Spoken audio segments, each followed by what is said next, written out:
ฮ็ดกับข้าวน้องจาง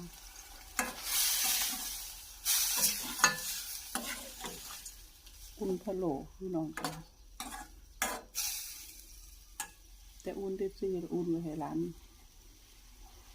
แต่ของจริงๆข้าวเหนียวทำหมูแดดเดียวอุ่นเลยซื้อให้หลานนะจ๊ะของคอยกันนาคอยที่บะเบือค่ะ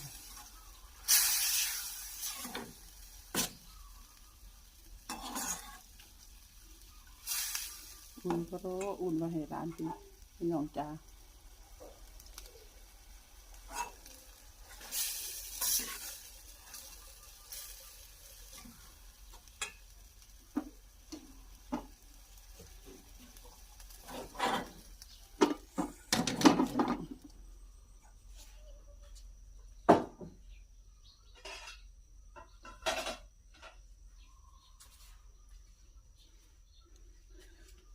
อุ่นกับข้าวอุ่นพะโล้แล้วเขากระตักออกจากหัวเราพี่น้องจ้าได้สิไปกินอ่ะเดี๋ยวพาไปเบิ่ง